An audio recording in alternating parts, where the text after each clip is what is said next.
Sweet. Appreciate you guys being here. Thank you for being involved with this. I hope I give you guys something of substance. I hope that you guys connect a little bit in the group chat with each other. We're going to get into this. Okay. We've got the $1 million marketing, digital marketing plan today. We're going to go through it. This is what I would do if I had $1 million just for digital marketing. It's not that crazy, actually, to think about this. Like, we spend 10% on marketing. And so we spend like $500K a year.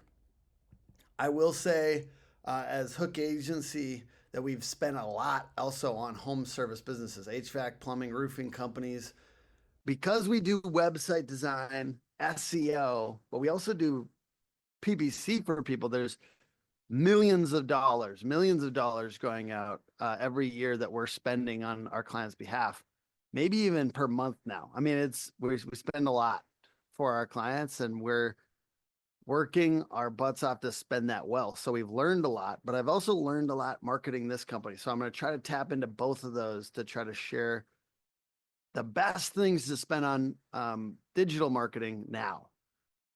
Why are we doing this? Why are we projecting out $1 million marketing budget? Well, imagine for a second. I think it's good to visualize, right? Imagine what you would spend if you hit $10 to $20 million in revenue. And this is just 5 to 10% of that.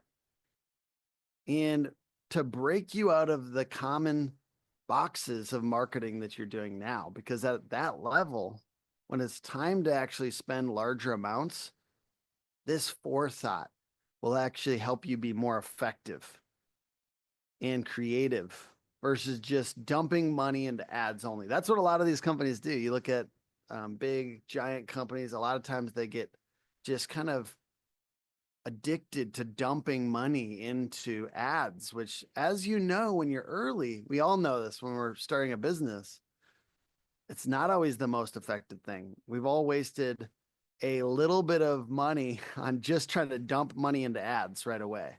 So we're creating this planning so that as we grow and what we visualized actually starts to take shape, that we get to be creative and we get to be more effective with that marketing.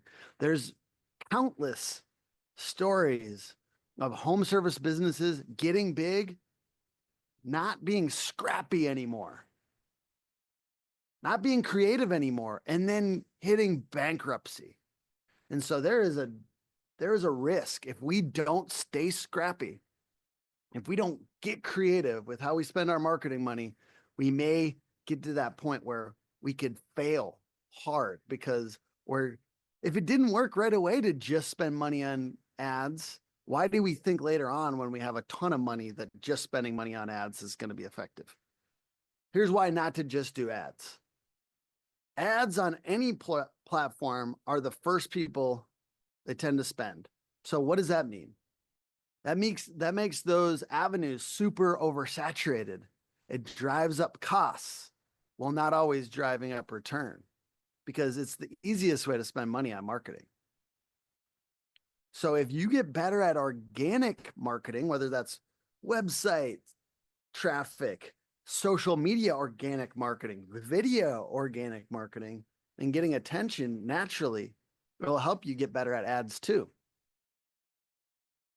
You know, we've wasted a lot of time and resources trying to go viral at my company. And even though we got over 100,000, 100 million views, I can't even fathom how many views we've got. Over 100 million views in the last year and a half. And some of those things were kind of wasted. All the things that we learned, all those lessons were invaluable. So as you get better at organic marketing, how to get attention naturally, you also make better ads. This is the biggest thing that I took from Gary Vee's latest book, talking about day trading attention. So the book is called Day Trading Attention. He talks about how you take something that went viral and you turn it into an ad. So you take the hook that worked well in a viral video and then you put a call to action at the end of it. So you can reuse content that you've had that did really well and turn it into an ad. This is the principle. This is the creative thinking that will effectively make your marketing money go much further than it's going now. I just want to encourage you guys to not DM me personally on here. I want you to DM either Jack, the video person, if there's something, or like if you have a question that you want to ask anonymously, or if you want to put it in the main chat, and we'll try to answer those as we get a little breaks throughout. I do want to touch real quick on this. If you had $1 million, this is if you had $1 million for digital marketing. I will note that naturally, if I had $1 million for just marketing in general, I would spend 20 to 25% on it. Traditional advertising, direct mail, billboards, local radio, TV. And if it was for us, Hook Agency, I obviously spend a good amount of time on events and in-person marketing. So these are just things that if we were spending it all on digital marketing, this is what I would spend. And I want to talk to you about how I break this out. Let's start with the obvious. Google Ads. So I would spend the biggest chunk on ads. So I said we don't want to just spend money on ads, but you could spend up to 15% on management. I would spend $320,000 on the ads themselves. Certainly, we have price breaks for management, but this is just kind of like a basic rendering of what it would look like. I want to give you guys a tool here so you can plot your marketing budget in our marketing allocation recommendation calculator. And I'm actually going to pull that up here. So you could put in your budget. So it might not be $1 million, right? So if you had $100,000 to spend, for instance, it will give our recommendations. And at certain levels, some of the things that we'll recommend on this webinar would not be things I would recommend. So you can see those 4 things that kind of, as your budget goes up, I would add them in. But so if you had $100,000 digital marketing budget, I would spend pushing into Google Ads, local service ads, aggressive SEO, and Google Maps, Facebook ads, and retargeting ads, which are those ads that follow you around the web. So if you're on Facebook, all of a sudden you're seeing the roofing company that you saw that you visited 2 days ago, and it's saying, hey, you forget about us? It's time to get your roof checked out, right? And or testimonial videos on YouTube or different types of retargeting. That's one of the biggest things that people will say, hey, I see you everywhere. I see you everywhere, because they saw your ads after they visited your website. So that's a big one. Yes. We got 2 questions. Sure. Here. What would be your strategy for Google Ads during a storm, a hailstorm? If you're well branded and you get booked out really far, turn them off or turn them down? Yeah. Okay. So this is basically, and I think that this applies to all home service businesses. This person's asking, what about when you're crazy busy? So whether it's a storm that hits, if you're a roofer, or whether it's hot outside and everyone has their AC needing to be maintained, my natural tendency at a smaller size company, like if we're in that $100,000 range, is to push harder when it gets busier. And that's just the nature of things when you're trying to grow. But as you get more and more staff, let's say you only have 5 sales guys, or you only have 5 HVAC technicians, or whatever it is, there is a natural limit. How many, and this is where that age old, like, cold DMing strategy comes from marketing agencies. How could you handle 15 more leads a week? Like, that's a real question, right? It actually does matter. You have to figure out what your top limit is. What is your top limit every month for the amount of leads you can service? So then don't spend over that. So there is a certain point where you have to watch where that is. If there's one recommendation I could give from this slideshow, would be figure out what the actual top level that you could service every single month is. And then I personally think on the smaller side, you're kind of pushing it a little bit. And on the larger side, you certainly want to limit it, because you're going to waste too much money. You're going to waste way too much money if you just keep on spending. We got a question from Alex that is, as you scale, what helps you determine to invest more into a channel versus something Yes. like video marketing Yes. where you might not see immediate ROI? This is such a great question. So this Alex is asking, where do you figure out where to spend more money versus where do you figure out where it's just brand? And I like brand, right? We're doing video right now. We're doing webinars. I'm not necessarily trying to close all you guys on this webinar. I'm just trying to be of service. That's brand. That's a brand thing. Love to work with you, by the way. But this is really about brand. And I believe in brand. As time goes on and as you get bigger, you'll push more into brand and you'll start to see why that increases your leads. But when you're early, you have to be pretty focused on lead gen. So the biggest thing I would do, and it's hard for me to say, Alex, what niche are you in? Are you in roofing? Are you in HVAC? They're in roofing.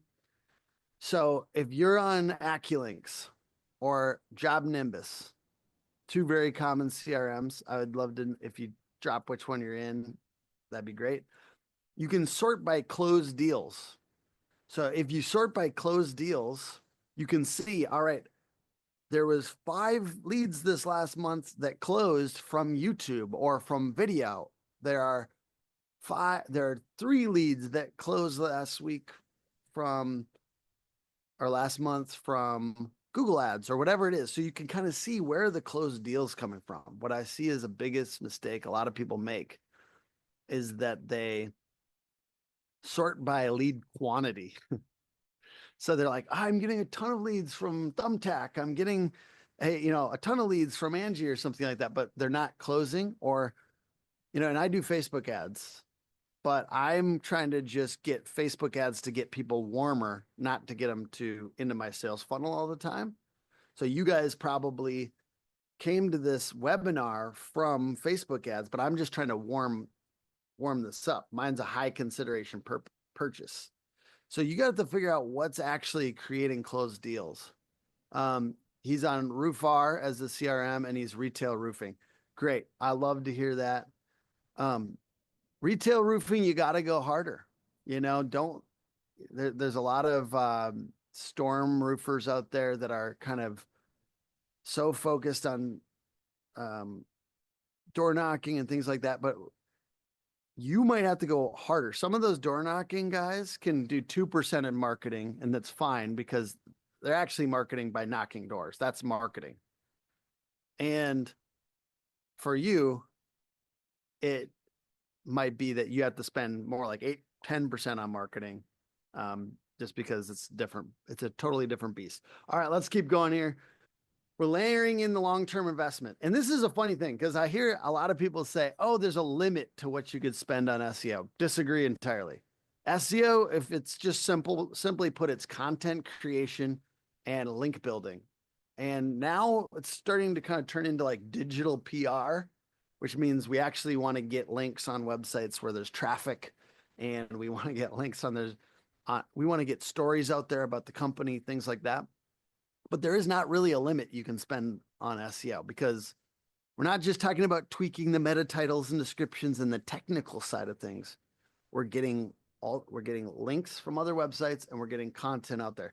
So if I was to do this with a $1 million digital marketing plan, I would do 180K. So each of these you can kind of transfer into a percentage. I would do about 18%. I'd do 18% of my total marketing budget. And you can scan this QR code to get that allocation calculator. This is going to be different for everybody. I would do something else very creative. And this is just what I would do I think I could do some crazy shit as a digital marketer that owned a roofing company or HVAC company or plumbing. This is what I do. This is kind of where it gets into like Tim's got crazy ideas and maybe we're peering into some guy that might know something weird. Well, I would do like microsites for cities. So if you're in an area with if there's a city nearby with 100,000 people, but not that many roofing companies, you could do like, let's say that city name, roofing.com. So you could do, I live by White Bear Lake, roofing.com. And the reason this is crazy next level and works is because those sites naturally rank in Google so much quicker and easier. And it's kind of wild how quickly they can rank. And Google says, oh, this doesn't work anymore. But it does. You've seen it, haven't you? As you Google your city names plus roofing or plus HVAC or plumbing, and then you see their companies in there, and they're all in there. There's a bunch of ones with the exact words that you're trying to rank for. Now, I wouldn't spend all my time and money on this because usually when you rank for one city, it's hard to rank for other cities, especially if you have that exact match domain. But this is something that I would do. I would spend up to 10K per microsite, and then I would kickstart SEO on all 5 of them for total of 50K. So 50K, total of 100K. I'm kind of not recommending doing that unless you're over a certain point. So if you're spending over 700K, unless you're doing it yourself, which is a totally different kind of thing. If you want to do your own SEO, we teach you how to do that. You can go to hookagency.com/DIY, and there's 15 videos of how to do SEO from scratch, including how to make your website from scratch. So just if anyone's trying to learn SEO out there, hookagency.com/DIY. The key is when you're bigger, this is kind of the principle behind this. There are little arbitrages to get in front of more people more quickly. Because you have this large budget, you could do some stuff that's a little bit more aggressive and crazy and drive leads that way and take advantage of the net. You don't want to do this when you're super early. If you're trying to run multiple websites, it can get really, really expensive. But I've seen some people do this at the like 10 million plus mark. Well, maybe even, I think it could be frustrating if you're under 5. So this is the kind of the scale that I'm talking about here. Next, run branding and lead gen Facebook ads.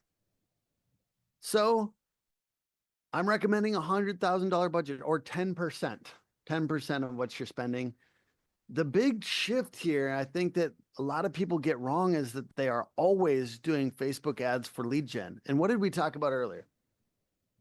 That branding is really good as you start to scale. It can make all of your costs per lead go down and make your marketing budget more effective if you're not constantly like, give me leads. Please give me leads. You know, that's what we do. We get really desperate and like this. And then honestly, it decreases our ability to be effective with our marketing because we look desperate. But if you position yourself as an authority, you do tip videos, you do testimonial videos, and you do branding focused videos with 40% of that budget. So out of $1 million, it'd be, if it's 100K for Facebook, it'd be 40K for branding and 60K for lead gen. So we're still pushing the majority of our budget into getting leads. And a lot of times people don't realize this. Yes, one second. We're doing native Facebook ads to qualify the prospects with a few questions and get their email. These also help with brand, but the main priority is leads of people looking into your service. So that's the outlay, 40, 60. Yes, sir. Got a question on Facebook ads from Al. How do you do better quality Facebook leads through your ad offer and ad questions? Do you keep the questions on the Facebook, or do you take them to a landing page? I would absolutely keep them on Facebook.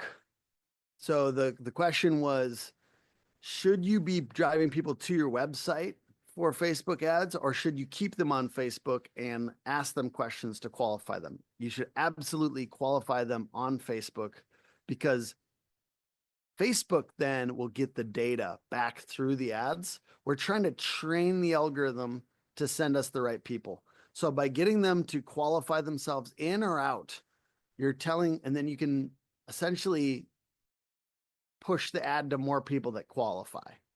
So you got to be thinking about it like all leads are not good leads. We want to try to get more better leads and use those questions to qualify them. Are you a homeowner is a great question, right? And there's other things that you can do, like other questions that you can ask that will help qualify them. And I think that that's very good to do them on the actual thing itself. But branding, you're really not you're not pushing everybody to a form. Sometimes you're just getting a testimonial video in front of them Your call to action does not always need to be leads. So what I'm recommending, I think people do this wrong a lot of times. All of their Facebook ads are for leads. If you really understand brand, and trust me, the larger companies that are spending over $1 million on marketing understand brand. You push more and more of it there. Well, maybe still keeping it 60% on lead gen. All right, my next one is high-end video production and YouTube ads. This is probably another like, hey, this is a weird one that I don't always talk about that I am starting to get excited about. And I truly believe people should at a certain point.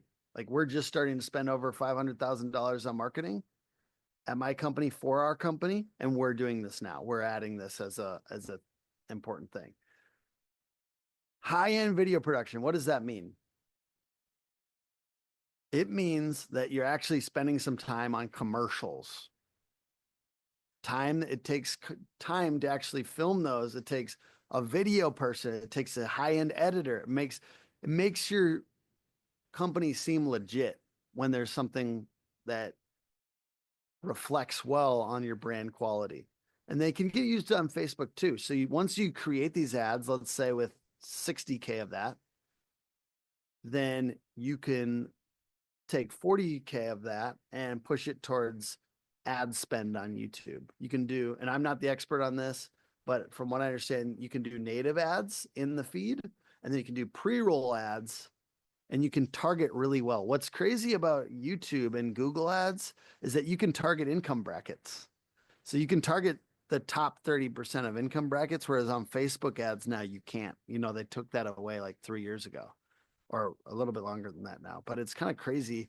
They've taken that away on Facebook, but it still exists on YouTube, which is very effective. I don't know if you used those ads back in the day on Facebook, but it works. Yes, Jack. The age-old question, the million-dollar question: should you hire an in-house video person? Yeah. So the question is, should you hire an in-house video person?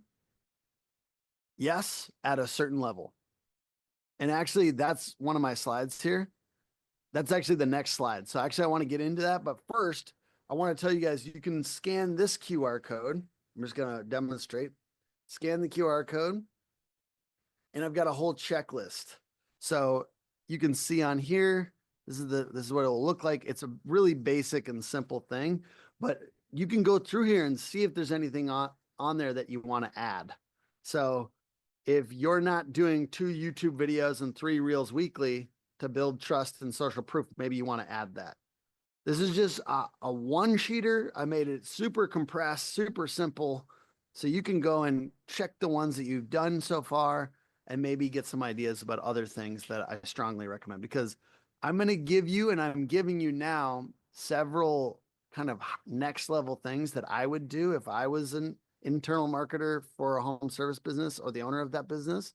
But I'm not going to be able to get to every single thing that I would do, like surprise and delight gifts for clients, branded swag, handwritten thank you notes, small gestures to increase referrals. But that is something I would absolutely do if I was a home service business doing this. So let's get back here.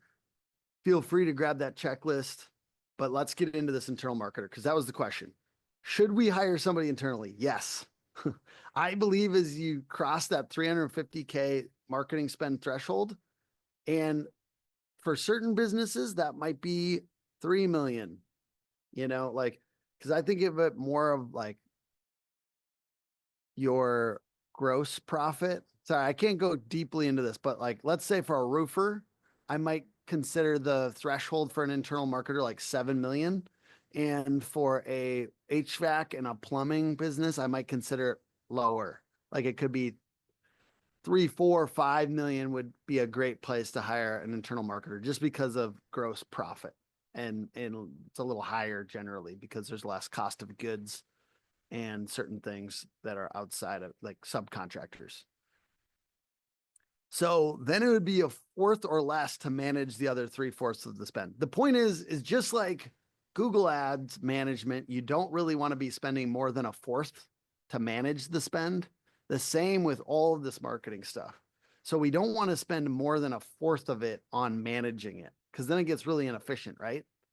So if you have this a little bit bigger marketing budget over $350,000, it does make sense to have somebody in there managing it and then also doing social media and video marketing. So there is, from my point of view, this is a great place to look at as far as a salary, different markets, right? Like if you're in something very rural, you might be able to get somebody for 50,000, 40,000 even. But you know, an average market, metropolitan area, we live in the city, it's got to be a little higher. So, and especially one of the things, I have a benefit of like having a creative environment with a lot, like more people and support for marketing people. If you'd probably have to start out of the gate. A lot of you would need to start with a little higher salary because you don't have that support for them. So you're not providing certain things that I would be providing. So I would spend probably about this amount getting somebody who's pretty good at social and wants to get really good at video. So that would be my first marketing person spend. And then they can manage outside vendors, whether it's us or somebody else. It's the ability to have some concerted effort and focus on the marketing spend, making sure that it's spent as the best it possibly can be. And I would say on average, people do wait longer than this. So I'm recommending it sooner rather than later. Now, some people do it way too soon. They're like $1 million in revenue and they already got a marketing person. That can be, it's just unfortunate because that person's probably not going to know how to do SEO and PPC, and you're looking for a unicorn at that point. I mean, shoot, I want to do it. I want to do that job. It sounds fun, but it's hard to find somebody that's going to be excellent at all those things. And if you don't know that yet, you'll know that soon if you try. I hope that answered that question. Another lesser used method for high returns. This is kind of out there for home service businesses, but this is what I would do. I would go hard on social media influencers and user generated content. I would spend 5% on that. 85% of consumers find user generated content more authentic and influential than brand produced ads. Ad week 2024.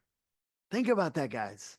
If we can get other people to create content that includes our stuff in it, and this is why this last year we made our own roofing underlayment and we sent it out to people and asked them to create stuff with it. Because think about the way that hits people's minds. It hits it in a totally new direction. Instead of the company saying, we're awesome, there's somebody else out there. They're using a product with the brand on it and they're saying, I like this company. That just hits the brain in a different way.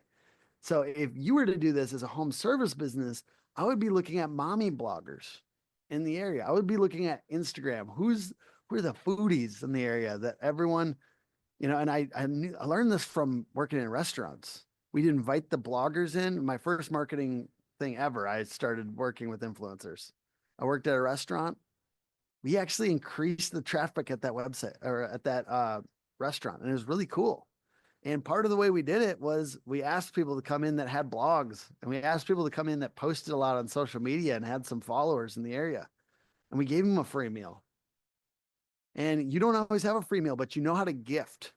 And if you haven't read a great book on this, I would strongly recommend. It's a very thin book, very easy to read, called Giftology. So if you can get into gifts and think about this, both influencers, but then just influential people in your area. How can you find who those people are and gift them with something? It doesn't have to be big. It just has to be thoughtful. It doesn't have to be expensive. It just needs to be to them. To them. Think about it that way. Social media posts with influencers or user-generated content get 28% higher engagement than standard branded posts. So that means once they create a video or something about your company, you can reshare it. You can use it as an ad. So that's one way to look at it. Gift and or encourage people to post online about your company, and gifting is a really easy way to do that. So once again, feel free to check out that checklist. Got on the side there. The I see you everywhere method. Have you gotten that before? Comment below, comment in the chat if you've had anyone say, I see you everywhere. It feels good as a marketer, I'll tell you that. So I would spend 4% of my marketing budget, or 40K in the case of $1 million, on retargeting and high intent digital ads. Do we got some people saying that? Yes. Doesn't that feel good? Oh my God, that feels good. It's like, yes, the marketing's working, right? Even if it's your brother-in-law that says, I see you. Well, one of the best things you can do is spend money on this retargeting. And we kind of talked about that, but it's spending money to get in front of people that have already visited your site or watched your videos, because on Facebook or on YouTube, you can actually serve up ads to just people that have already watched some of your stuff. I talk about this constantly, but we want to be famous to a smaller group of people. We're not trying to get the news out to everybody. So if you get somebody to see your ad on Facebook, they see your ad on YouTube, they went to your website, they start just seeing it everywhere. Google display ads is another thing. That Google display ads, they serve ads all over the web. So on Forbes and Inc. and all these different places, they serve their little banner ads or like tall ads too. So not something that you have to spend an enormous amount of money on. You can spend $500 a month and people will still tell you, I see you everywhere. So look into remarketing. If you haven't, remarketing or retargeting. You can also, next level thing, right? We're trying to do a few next level things as part of this. You can find people who visited your competitors' websites by using custom intent audiences in Google and YouTube ads. So you can actually put in websites and say, I want to find people that have visited websites like these. So you can actually target your competitors' traffic on YouTube and Google ads. So beautiful. Additionally, by targeting specific competitor keywords or competitor brand names and custom intent audience setup, you reach high intent users actively researching similar products or services. Yes, sir. Can you talk about Bing ads? We've been low-key killing it, and I don't really know how or why. Well, I'm not a massive expert on Bing ads. I know that we do them for some people, but I think the main reason is because the thing we talked about at the very beginning, where are people rushing in? Every newbie is rushing in on certain methods. And even though there's, let's say 5% of the search traffic is going to Bing, a lot of people are not using it. So it's really, I think about blue oceans versus red oceans. And this is really the underlying theme of this whole webinar is don't just go where the red oceans are, where all these sharks are fighting each other. Look for the blue oceans. What are the things that no one's doing, and do more of them? And I do think it's good to note, it doesn't just have to be on this list. Look for things that way less people are doing and go to them. That's another reason why you should kind of go hard on new platforms. Like if there's ChatGPT ads and they're new, a lot less people will be on them at the beginning. So it's just going where there's a lot of people aren't fighting. And another one on the opposite side of that, you think about, like, for instance, Yelp ads. Yelp ads could be really good for certain people, and they're not always good for everybody, right? Because, like, for instance, a lot of people on the West Coast love Yelp and are using it, but in other parts of the country, no, like a lot less people are using it. So you got to kind of, for your, just because you hear that, just because you see somebody in the chat say, we're killing it on Bing ads, it does not necessarily mean for your area that's going to be the case. Tends to be because it's built into PCs and it's kind of, it's native to some products, tends to be a little older audience. I could see why that would be killing it for you. I'm proud of you for pushing into a new method or a method that's underutilized. Another overarching principle I've got is do not add everything super quickly. So a lot of times I see people do 10 things a year. They change their CRM. They change their brand, their logo, their name. They do a new training system for sales. They add call by call management in HVAC and plumbing, or they add AI coaching, like, which is really good, but doing all these things, major shifts at one time, can be really distracting your team. It's all about adoption. So doing 2 or 3 per year to increase effectiveness. And I'm going to kind of show what I'm recommending for different marketing vendors in different industries, but also just other shifts in your business. And this is just, we've been involved with home services and roofing and HVAC and plumbing for quite some time. So I'm like, I want to be useful to you guys. This is my decision tree as far as like what I would do, what I would recommend. We kind of talk about the marketing budgets at different sizes, whether you're very small, you're in growth mode, or you're getting big. Like what I would spend my money on, how much I would spend. So this is all I'm giving these to you guys as part of the webinar. And Jack should have those in the chat, so you can grab those in the chat. And then for different things. So it's hard to recommend things without knowing things about you and your company, but you can kind of follow this based on, if I'm larger, I might be able to leverage certain things. If I'm smaller, I might try these things. One of my things is that I'm always kind of pushing people to get scrappier on the smaller side. So things like learning yourself or trying upwork.com for freelancers, learning PPC on Surfside, PPC on YouTube. Oops.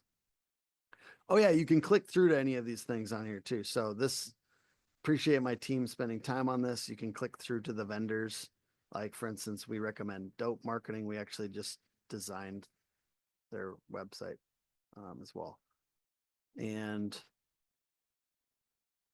different video services, Thunder Media, Blue Collar Media Group.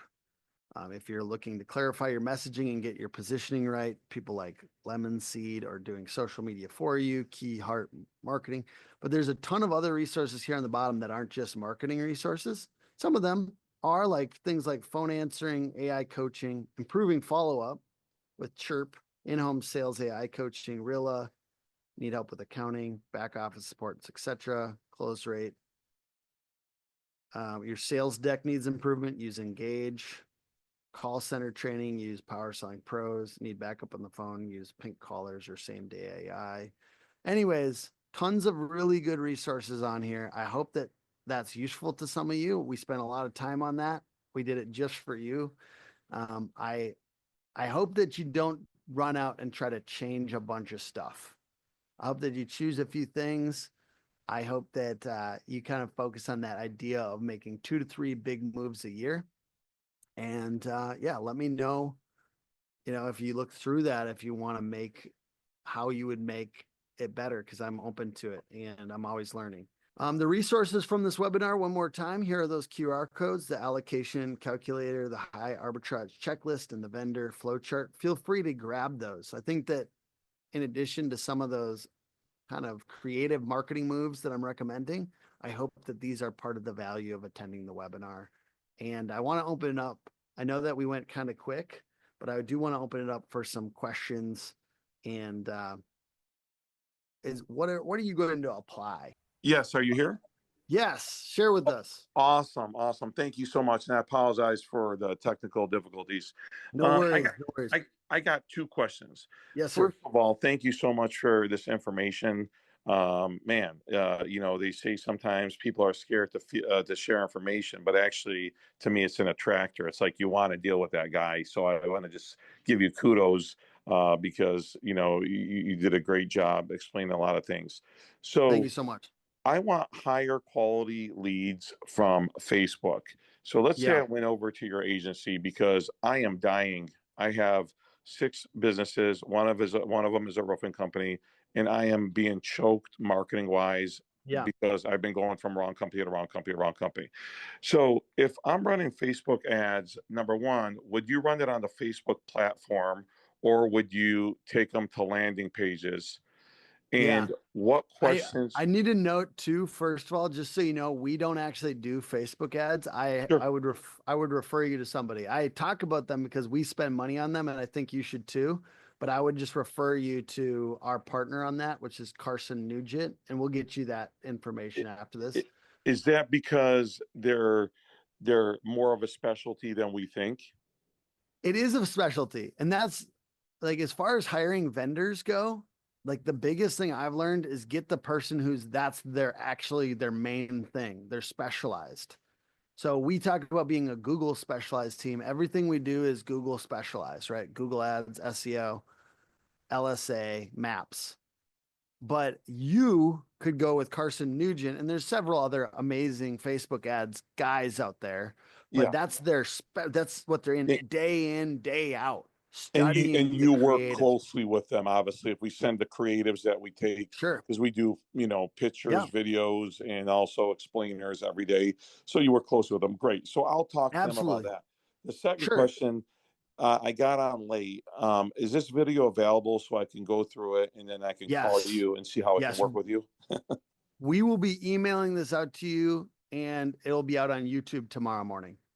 That is awesome. No, that's amazing. And subscribe to our YouTube as well, because we do put out other stuff that's really sick.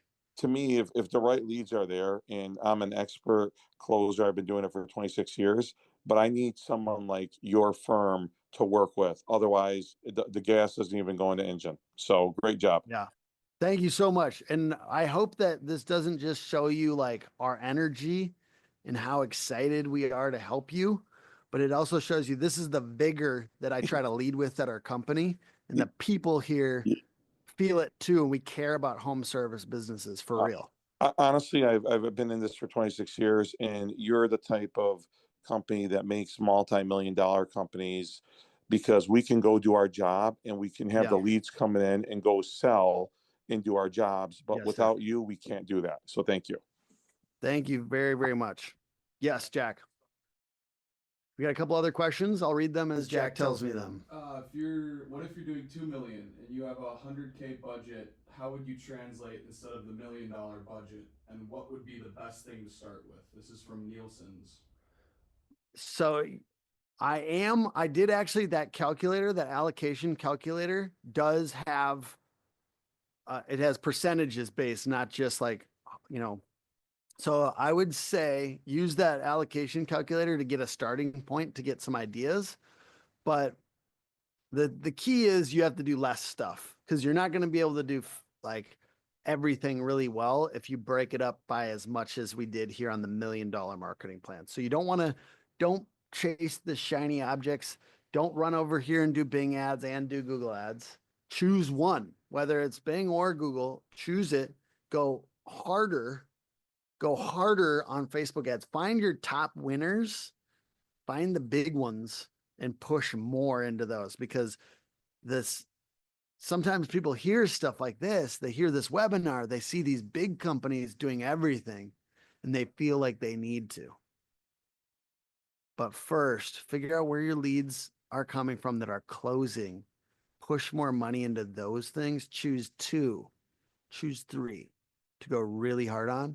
Another one, I didn't say this, and I would be doing a total disservice to you if I didn't say this in a little bit more detail. You should first, before you're doing anything digital besides Google Business Profile and reviews, push into job site branding. So things like yard signs, things like truck wraps. If you're roofing, things like catch-alls or smart tarps, things that have big brand yard signs, maybe yard signs on busy corners in an area, maybe where they won't get taken out. Like I'm saying, be scrappy, get your brand out there. So first I would push into I'd only choose a few, whether it's Facebook, Google ads, probably are the first two of them. And then I would push really hard into job site branding. I would do at least 30% of that 100K budget on like truck wraps, yard signs, catch-alls, anything else brand wise. It depends on what home service you're in, but yeah. We've got Darren. Thank you so much. He said, if the overall budget is 1 million and we only go with 1 or 2 years to improve in 2025, do we utilize whatever budget based on the 1 million?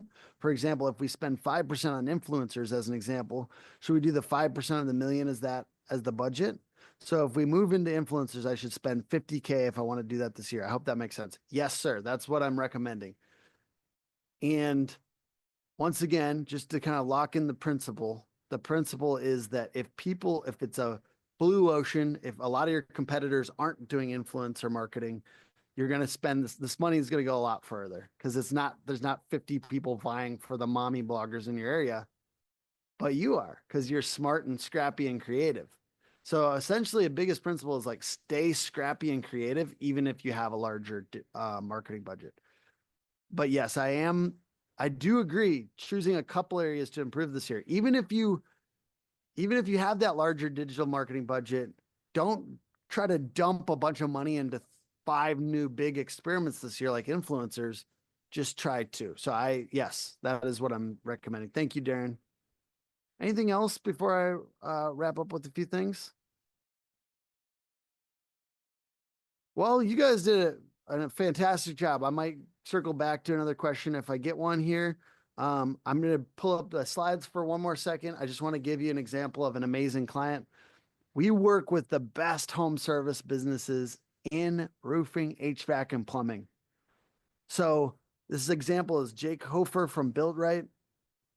We did a beautiful, fast website for them. Keywords improved by over 500% on organic traffic.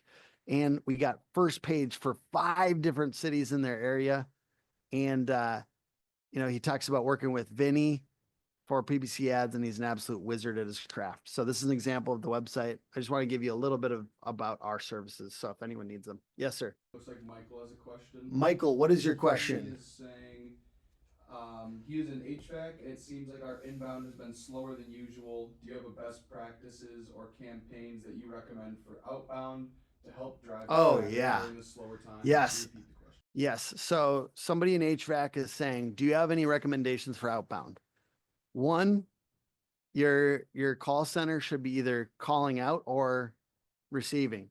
So having your people on the phones, reigniting these conversations. But the other one is Chirp. And I've seen so many people, this is not like a paid partner or anything like that. Chirp, CHIIRP, essentially activation campaigns with text, email and text, but text cuts through. Do you ever take your phone out and if somebody's messaging you, even if it's like some supplement company that you bought 2 years back, do you ever not read that message or at least open it to get rid of the notification? No, you get rid of that notification. Most of us look at it at least for a second. So Chirp helps you get through to people's phones and text them and say, hey, do you want to tune up or whatever it is at that time? So especially if you're in HVAC and plumbing, check out Chirp or similar type things. It's not, I don't care if you use them or not, but they're an example of like a reactivation campaign. Michael, I can hear you if you have a follow-up, so feel free to speak up. Oh, sweet. Yeah, I wasn't sure if the audio worked or not, but on that same thing. So we actually just onboarded with Chirp, love it. Like they do a lot of some killer stuff for us. So we're loving them.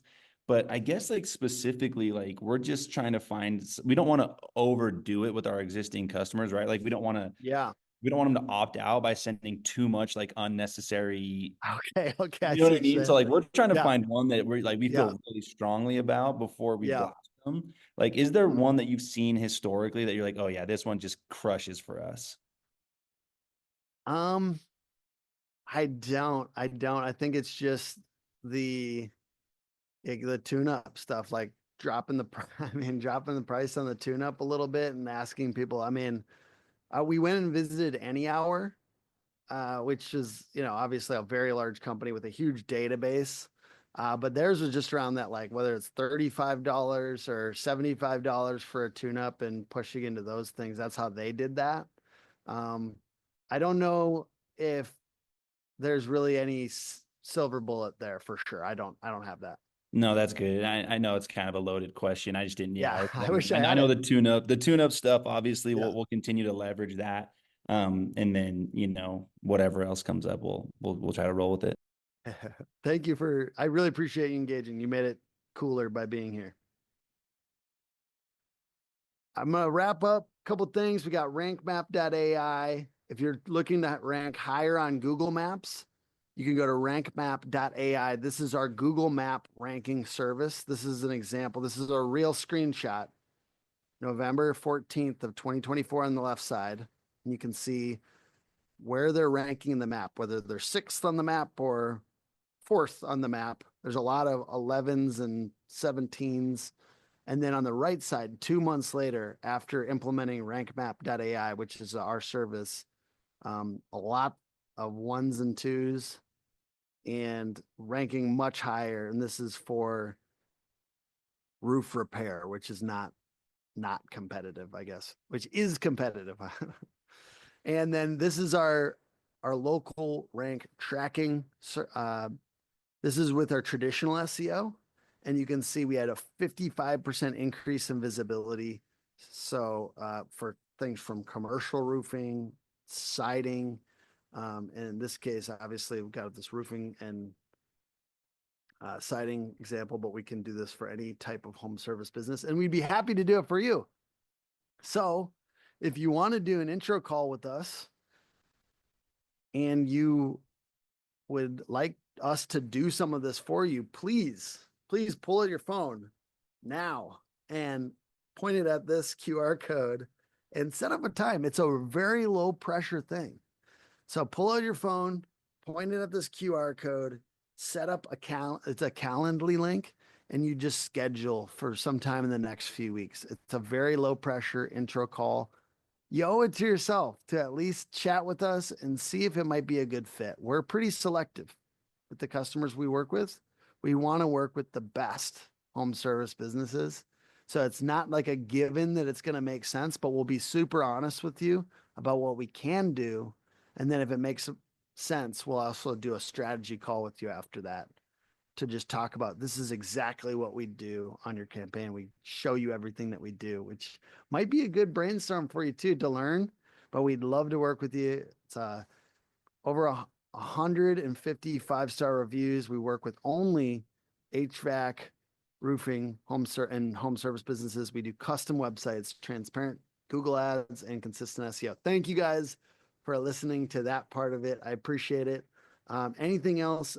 Otherwise, thank you guys for being part of this. Mark, Upward Bound Media Tim, says, can you hear me? Yes, go for it, Mark. Mark is also a marketer. What's up, brother? Oh, that's not me that was talking. That was somebody else. Oh, okay. Yeah, Yes, that was me. That was me. You can go first. I'll go afterwards. My bad. No, I I don't have appreciate you anything to guys- say. I was just messaging for Michael over here. Like we run some SMS campaigns for some of our clients. Now ours are like way below where Tim over here hooks up. We got like lower end clients, but yeah, SMS is great from like a startup all the way to, you know, billions of dollar company.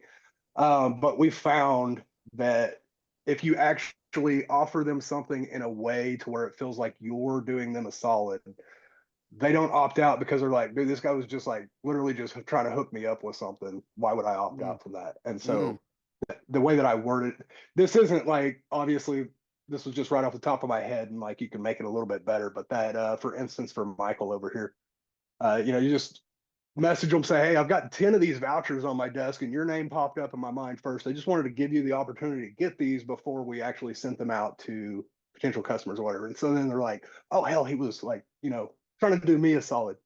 Even if they don't want it, they won't opt out. That's awesome, Mark. Thank you. And whoever else was talking there, could you speak up and ask your question or say your comment? Yeah. Hey, Tim. This is Alex. What's up? So yeah, my question is, and it kind of goes back to you saying, you know, you got to be scrappy, but you know, there's a lot of private equity rolling up into roofing, so they're 10xing their budgets overnight. So as like a smaller company, what would you say you got to really emphasize, you know, with your branding to get the most juice out of it, you know, because these companies are obviously just like, you know what, 10x the budget, just throw it at the ads. We can afford to pay more. That is a great question. So the beautiful thing is that they are generally just spending the money where they can spend the money. A lot of times they're not building out the local stuff. So it's going hyper local, whether it's with Facebook ads or Google ads, or you're being more community involved. And that's where, you know, they're trying to acquire your companies to get that hyper community focus that you guys have. And so pushing into those things that are unscalable, pushing into those things like gifting, like community involvement, going to events, You know, I talked about digital marketing today, but so much of the things that you can really do that are unscalable for a private equity company are community involvement, high touch, and emotional. So like giving to a local charity, like doing things that kind of make you that local hometown hero is really what I would recommend. So whatever that means for you, how can you become the hometown hero in the area? That's hard to compete against as a private equity company because they can only buy ads. But you are involved with the community and you actually have touched some heartstrings. So what I would get focused on is touching some heartstrings and getting hyper local. Hyper local is pretty hard to compete with. So that's what I got. Alex, thank you very much. And hey, I'm just gonna whisper this because no one's supposed to know yet, but we have a book coming out about that soon. It's called How to Become a Hometown Hero. And it's coming out August 1st. And I like spend we actually will have 25 plus interviews with some of the best people I know, like the best pieces of those interviews as part of the book. So check out that book. It's going to be called How to Become a Hometown Hero. And don't tell anyone that it's coming out. But it's basically all about that and getting super hyper local. But I believe in hyper local. So that's the biggest thing. And I appreciate you guys for being on. Appreciate you guys just being involved. That made it so much cooler. You guys are awesome. Mark, thanks for being on. Alex, everyone, Darren, you guys killed it. You made it so much cooler. Michael, you guys are awesome. Appreciate y'all. See you later.